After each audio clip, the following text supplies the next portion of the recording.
ನಾನೊಬ್ಬ ಕೂಲಿ ಕಾರ್ಮಿಕ. ನನ್ನ ಜೀವನದಲ್ಲಿ ಒಂದು ದಿವಸ ಕಂಡ ಕನಸು. ಬೆಳಿಗ್ಗೆ 5 ಗಂಟೆಗೆ ಎಚ್ಚರವಾಯಿತು. ದೇವರಿಗೆ ಪ್ರಾರ್ಥನೆಯೆಲ್ಲ ಮಾಡಿದೆ.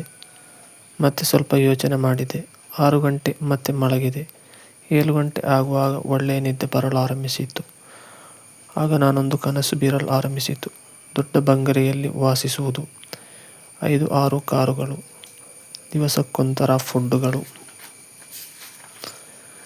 ಚಿಕನ್ ಬೇಕಾ ಚಿಕನ್, ಮಟನ್ ಬೇಕಾ ಮಟನ್, ಫಿಶ್ ಬೇಕಾ ಫಿಶ್. ಆಡಂಬರದ ಜೀವನ. ದಿವಸಕ್ಕೊಂದು ಬಟ್ಟೆ ಬರೆಗಳು. 7-8 ಬಾಡಿಗಾರ್ಡ್ಸ್ಗಳು, ಡ್ರೈವರ್ಸ್ಗಳು, 10-15 ಜನ ಮನೆಗೆಲಸದವರು. ದಿನಕ್ಕೆ ಕೋಟಿ ಸಂಪಾದನೆ.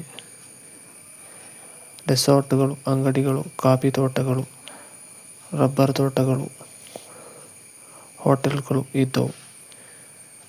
ಇದನ್ನು ನೋಡಿಕೊಳ್ಳಲು ಒಂದೊಂದು ಜಾಗಕ್ಕೆ ಒಬ್ಬೊಬ್ಬ ಸೂಪರ್ವೈಸರುಗಳು ಇದ್ದರು. ಇಲ್ಲಿಂದ ನನ್ನ ಅಕೌಂಟಿಗೆ ಕೋಟಿಗಟ್ಟಲೆ ಹಣ ಬರುತ್ತಿತ್ತು. ನಾನು ಅದನ್ನು ಖರ್ಚು ಮಾಡುವುದು, ಜಾಲಿಯಾಗಿ ಇರುವುದು. ನನಗೆ 25 ವಯಸ್ಸು. ಈ ವಯಸ್ಸಲ್ಲೇ ಕೋಟಿಗಟ್ಟಲೆ ಆಸ್ತಿಯ ಶ್ರೀಮಂತ. ನನಗೆ ಮದುವೆ ಆಗಿರಲಿಲ್ಲ. ಹಾಗೆಯೇ ದಿನ ಕಳೆಯಿತು. ಒಂದು ದಿನ ನಾನು ನನ್ನ ಕಾರಿನಲ್ಲಿ ಹೋಗುವಾಗ ಒಂದು ಕಾಲೇಜ್ ಹತ್ತಿರ ಒಬ್ಬಳು ಹುಡುಗಿಯನ್ನು ಕಾಣುತ್ತೇನೆ. ದಿನಗಳು ಕಳೆದವು. ಒಂದು ದಿನ ಅವಳಲ್ಲಿ ಮಾತನಾಡಬೇಕಂತ ಆಯಿತು. ಹೇಗೆ ಮಾತನಾಡುವುದು? ಅವಳು ತುಂಬ ಸಿಂಪಲ್ ಆಗಿ ಹುಡುಗಿ. ಕಾಲೇಜ್ ಟೀಚರ್ ಆಗಿ ಕೆಲಸ ಮಾಡುತ್ತಿದ್ದಳು.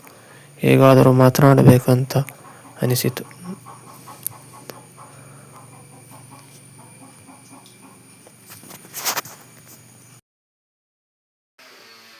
ಕತೆ ಮುಂದುವರಿಯುವುದು.